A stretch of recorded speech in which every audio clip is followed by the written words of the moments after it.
A+ vision news നിങ്ങൾക്കായി സമർപ്പിക്കുന്നത് sky wave water and amusement park Kakkadampoyil Valamthode Malappuram. Eranhimangad Poyilayi നിവാസികളുടെ ചിരകാല സ്വപ്നം യാഥാർത്ഥ്യമായി. ഉത്സവാന്തരീക്ഷത്തിൽ റോഡ് പി.കെ. ബഷീർ MLA ഗതാഗതത്തിന് തുറന്നുകൊടുത്തു. എരഞ്ഞിമങ്ങാട് പൊയിലായിലെ 45ഓളം കുടുംബങ്ങൾക്കാണ് ഈ റോഡ് പ്രയോജനപ്പെടുക.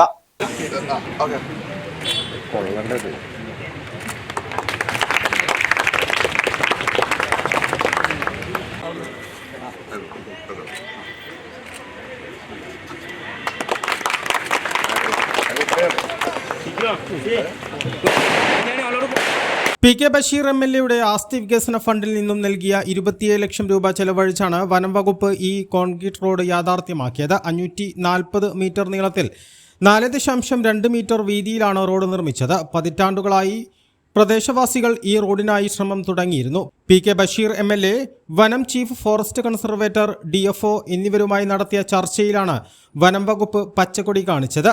ഇതോടെയാണ് MLA ഫണ്ടിൽ നിന്നും 27 ലക്ഷം രൂപ അനുവദിച്ചത്. വനം വകുപ്പ് എരഞ്ഞിമങ്ങാട് പൊയിലായി റോഡ് വിഷയത്തിൽ എടുത്ത പോസിറ്റീവ് നിലപാടാണ് റോഡ് യാഥാർത്ഥ്യമാകാൻ സഹായിച്ചതെന്ന് MLA ഉദ്ഘാടന പ്രസംഗത്തിൽ പറഞ്ഞു. അദ്ദേഹം ഇതിന് ഒരു പരിഹാരം കാണുന്നപ്പോൾ എത്ര സ്ഥലമാണോ നമ്മൾ ഫോറസ്റ്റ് വിട്ടു തരുന്നത് അത്ര സ്ഥലം നമ്മൾ ഫോറസ്റ്റ് ഡിപ്പാർട്ട്മെന്റ് സ്ഥലം കൊടുക്കണം. അപ്പോൾ നാട്ടുകാരും ക്ലബിൻ്റെ അംഗങ്ങളൊക്കെ പറഞ്ഞ് ഞങ്ങളിത് റെഡിയാണെന്ന് പറഞ്ഞു. അതിൻ്റെ കൂട്ടത്തിൽ സംസാരം മധ്യേ ഈ പൊയില റോഡിൻ്റെ കാര്യം പറഞ്ഞു. അപ്പോൾ CCF അതൊരു പോസിറ്റീവായിട്ട് എടുത്തു. നമുക്കതിനൊരു പരിഹാരം ഉണ്ടാക്കാം എന്ന് പറഞ്ഞു. അങ്ങനെയാണ് ഇതിനൊരു തുടക്കം 2023-24 തുടക്കം കുറിക്കുന്നത്. പലരും ഇതിപ്പോൾ വാപ്പാരുണ്ടാവും, അതങ്ങനെയാണ്. പക്ഷെ ഇതിൻ്റെ വാപ്പ ഞാൻ തന്നെയാണ്. അതാണ് എനിക്ക് ഇങ്ങോട്ട് പറയാനുള്ളത്. ഇല്ല തന്നെ അംഗീകരിക്കണം, അല്ലാതെ വെറുതെ ഒന്നും അറിയാൻ പറ്റൂല. വേണമെങ്കിൽ ഇത്രയും കാര്യം നടക്കണ്ടേ. അങ്ങനെ ഈ സ്ഥലത്തിൻ്റെ കാര്യങ്ങളൊക്കെ പറയുമ്പോൾ അവസാനം DFO ഷാൻ തരാറുണ്ട്. നമ്മുടെ ഇവിടുത്തെ ഫോറസ്റ്റ് സ്റ്റേഷനിലെ ഇവിടുത്തെ ഉദ്യോഗസ്ഥന്മാർ, എടവണ്ണ റേഞ്ച് ഓഫീസർ, ബന്ധപ്പെട്ട ഫോറസ്റ്റ് ഉദ്യോഗസ്ഥന്മാർ, അന്നത്തെ DFO അശ്വിൻ കുമാറിൻ്റെ, അവരൊക്കെ വളരെ പോസിറ്റീവായിട്ട് ഒരു നിലപാടെടുത്തു. അങ്ങനെയാണ് MLAയുടെ ആസ്തി ഫണ്ടിൽ നിന്നും 27 ലക്ഷം രൂപ ഫണ്ട് കൊടുത്ത് അത് ഫോറസ്റ്റ് ഡിപ്പാർട്ട്മെൻറ്റിന് ഡെപ്പോസിറ്റ് ചെയ്ത് ഫോറസ്റ്റ് ഡിപ്പാർട്ട്മെൻറ്റ് പിന്നെ അതിൻ്റെ ടെൻഡർ നടപടികളും അതിൻ്റെ എഞ്ചിനീയറിംഗ് വിഭാഗമൊക്കെ ഫോറസ്റ്റ് ഡിപ്പാർട്ട്മെൻറ്റാണ് ഈ വർക്കിൻ്റെ മേൽനോട്ടം വഹിക്കുന്നത്. അങ്ങനെ MLAയുടെ ആസ്തി വികസനം കൊണ്ടെന്നാണ് 27 ലക്ഷം രൂപ കൊടുക്കുന്നത്. പോരാതെ വരുന്ന ഫണ്ട് ഉണ്ടെങ്കിൽ നാട്ടുകാർ അതിലേക്ക് 5 ലക്ഷം രൂപയെങ്കിലും കണ്ടുവെക്കണമെന്ന് അത് പറഞ്ഞിരുന്നു. പക്ഷേ നാട്ടുകാർക്ക് അത്ര പൈസ ചിലവൊന്നുമില്ല. അവർക്ക് ആകെ ചിലവ് വന്നതെന്ന് വെച്ചാൽ ആ പോസ്റ്റ് ഇലക്ട്രിസിറ്റി ബോർഡിൻ്റെ പോസ്റ്റ് കാണാൻ വേണ്ടി 1.1 ലക്ഷം രൂപ ചിലവ് വന്നിട്ടു. അല്ലേ സമയത്തെ അത്രേ വന്നിട്ടുള്ളൂ. അത് പിന്നെ എന്താ വെച്ചാൽ വർക്കിന് ആദ്യം ഇതൊക്കെ മാറ്റിയപ്പോൾ പിന്നെ അതിൻ്റെ ഒരു പേയ്മെൻറ്റ് മാത്രം വന്നു. അങ്ങനെയാണ് ഈ റോഡ് ഇന്ന് മനോഹരമായിട്ട് ഓപ്പറേറ്റ് ചെയ്ത് ഇന്ന് നിങ്ങൾക്ക് ഗതാഗതയോടും ഒരുപാട് കാലത്തെ നിങ്ങളുടെ സ്വപ്നം സാക്ഷാത്കരിക്കാൻ സാധിച്ചതിനുള്ള ഞാനും വളരെ സന്തോഷവാനാണ്. അത്രയും എനിക്ക് പറയാനുള്ളത്. വനം വകുപ്പ് നൽകിയ സഹകരണത്തിന് വന്യമൃഗശല്യത്തിനെ നേരിടാൻ വനം വകുപ്പിന് വാഹനം വാങ്ങാൻ 25 ലക്ഷം രൂപ നൽകിയെന്നും MLA പറഞ്ഞു. എരഞ്ഞിമങ്ങാട് മൈതാനത്തിന്റെ സ്ഥലവും ഉടൻ തന്നെ വനം വകുപ്പിൽ നിന്ന് ലഭിക്കും. ഇതിനായി ആദ്യം സ്ഥലം കണ്ടെത്തിയിരുന്നു. എന്നാൽ NOC കിട്ടാത്ത സാഹചര്യമുണ്ടായി. ഇതേ തുടർന്നാണ് നാട്ടുകാർ സ്വരൂപിച്ച 17 ലക്ഷം രൂപ മുടക്കി സ്ഥലം വാങ്ങിയിട്ടുള്ളത്. ഇതിന്റെ NOC വേഗത്തിലാക്കാൻ വനം വകുപ്പ് നടപടി സ്വീകരിച്ചു വരുന്നതായും MLA പറഞ്ഞു.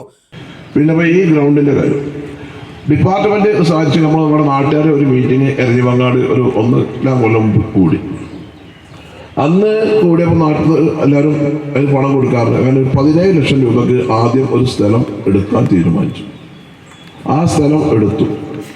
പക്ഷെ പിന്നെ അതെന്ത് പറ്റി ആ സ്ഥലത്ത് പിന്നെ അതിൻ്റെ NOCൻ്റെ പ്രശ്നം വന്നപ്പോൾ അതിൻ്റെ രജിസ്ട്രേഷൻ നടക്കില്ല എന്ന് പറഞ്ഞു. ഇപ്പം വേറെ ഒരു സ്ഥലം കണ്ടു. ആ സ്ഥലം അന്ന് ഇവിടെ നാട്ടുകാരിൽ നിന്ന് പണം സ്വരൂപിച്ച അവർ അതിൻ്റെ ബന്ധപ്പെട്ട ആളുകൾ ആ സ്ഥലം കണ്ട് അതിന് കച്ചവടം പറഞ്ഞു. ഫോറസ്റ്റ് ഡിപ്പാർട്ട്മെൻറ്റ് അതിൻ്റെ NOC വെച്ചിട്ടുണ്ട്. ആ സ്ഥലത്തിന് NOC കിട്ടി ഫോറസ്റ്റിന് കൈമാറിയാൽ ഈ ഗ്രൗണ്ട് നാട്ടുകാർക്ക് കളിക്കാൻ നിങ്ങളുടെ ഉടമസ്ഥതയിലാവും എന്നാണ് എനിക്ക് നിങ്ങളോട് പറയാനുള്ളത്. അത് അടുത്ത് തന്നെ ഉണ്ടാകും. മറ്റെന്താ പറയുക, ഇതിങ്ങനെ ഫോറസ്റ്റിനാവുമ്പോൾ എന്താ വെച്ചാൽ നമ്മുടെ ഫോറസ്റ്റിന് വെക്കും. ആരെങ്കിലും ഇവിടെ പരിപാടി വെച്ചാൽ എതിർ രാഷ്ട്രീയക്കാർ പോയി കണ്ട് DFOനെ വിളിക്കും, അല്ലെങ്കിൽ മറ്റേ ഫോറസ്റ്റുകാരെ വിളിച്ചിട്ട് ഇവിടെ ഒരു പരിപാടി നടത്താൻ പാടില്ല അറിയും, ഒരു കളി നടക്കൂല. അങ്ങനെ കുറേ ബുദ്ധിമുട്ടുണ്ട്. ഏതായാലും അത് വളരെ ഭംഗിയായിട്ട് അടുത്ത് തന്നെ ഇതിനൊരു തീരുമാനം ഉണ്ടാവും. അത് ബ്ലോക്ക് പഞ്ചായത്തിൻ്റെ അന്ന് ബ്ലോക്ക് പഞ്ചായത്തിൻ്റെ പ്രസിഡന്റിനെയും അതുപോലെ തന്നെ ബ്ലോക്ക് പഞ്ചായത്തിൻ്റെ വൈസ് പ്രസിഡന്റിനെയും ബ്ലോക്ക് പഞ്ചായത്തിൻ്റെ സെക്രട്ടറിനെയും വിളിച്ചിട്ട് ബ്ലോക്ക് പഞ്ചായത്തിൻ്റെ ആസ്തിയിൽ ഇത് കയറ്റാൻ പറഞ്ഞിട്ടുണ്ട്. ഇത് എടുക്കുമ്പോൾ ഇവർ അപ്പോഴത് ഇത് ക്ലബ്ബ് പണം മുടക്കിക്കാണ്ട് ഈ സ്ഥലം എടുത്താലും ഇത് ഫോറസ്റ്റിന് പിന്നെ ഇത് വിട്ട് കിട്ടണമെങ്കിൽ അതിന് പബ്ലിക് ഒന്നുകിൽ പഞ്ചായത്തിൻ്റെ ഏതെങ്കിലും ആസ്തിയിലുണ്ടെങ്കിൽ അവരാണ് ഇതിന് അപേക്ഷ കൊടുക്കേണ്ടത്. അപ്പോഴേ ആ സൈറ്റിൽ അത് കയറിയിട്ട് സാങ്ഷൻ കിട്ടും. അത് നമുക്ക് വാങ്ങാം. ബാംഗ്ലൂർ ഒന്ന് തിരുവനന്തപുരത്ത് പോയി ബാംഗ്ലൂർ പോയി കണ്ട് വരുമ്പോൾ നമുക്ക് സാങ്ഷൻ കിട്ടും. നമ്മൾ മൂലേപ്പാടം പാലം യാഥാർത്ഥ്യമാക്കിയതും അങ്ങനെ തന്നെയാണ്. അത് ബേജാറാണ്, അത് നടക്കും. ഇന്ന് ഇപ്പോൾ ബന്ധപ്പെട്ട ഭവാനി സിംഗ് IFSനോടും റേഞ്ച് ഓഫീസറോടും ഡെപ്യൂട്ടി റേഞ്ചിനോടൊക്കെ നമ്മൾ പറഞ്ഞിട്ടുണ്ട് അതിൻ്റെ NOC ഒന്നുകൂടി പരിശോധിച്ചിട്ട് വേഗം കൊടുത്താൽ അവർ ആ സ്ഥലം കൈമാറും. അപ്പോൾ അങ്ങനെ ആകുമ്പോൾ നമുക്ക് ഈ ഗ്രൗണ്ടിൻ്റെ കാര്യമുണ്ട്. നിങ്ങളെ 2 പ്രശ്നങ്ങൾ അതുകൊണ്ട്.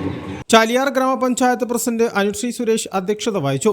വനം വകുപ്പിനെ പ്രതിനിധീകരിച്ച് Shivani IFS, Edavanna range officer Shahnaz, deputy range officer VK Moosin, ഗ്രാമപഞ്ചായത്ത് vice president Thonikkadavan Shoukath, standing committee chairman Aneesh Augustine, block panchayat അംഗം VT ബീന, ഗ്രാമപഞ്ചായത്ത് അംഗങ്ങളായ ബഷീർ കാട്ടുമുണ്ട, സഹിൽ അകമ്പാടം, ബിജി സുരേഷ്, തോമസ് കുരുവിള, നസീമ കളക്കുന്ന്, മുൻ അംഗം സുമയ്യ പൊന്നാങ്കടവൻ, രാഷ്ട്രീയ പാർട്ടി പ്രതിനിധികളായ തോണിയിൽ സുരേഷ്, M വിശ്വനാഥൻ, ഹാരിസ് ഹാട്ടീരി തുടങ്ങിയവർ സംസാരിച്ചു.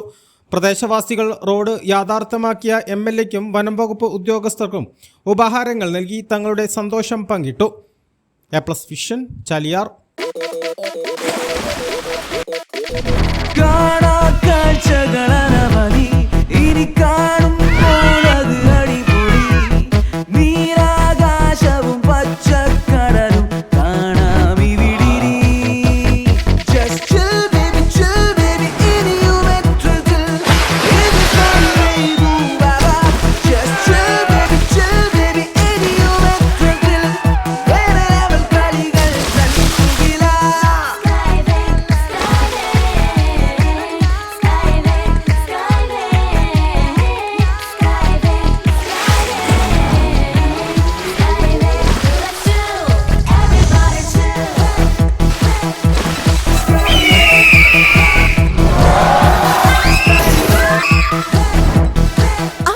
ആഘോഷം, അളവില്ലാത്ത ആനന്ദം.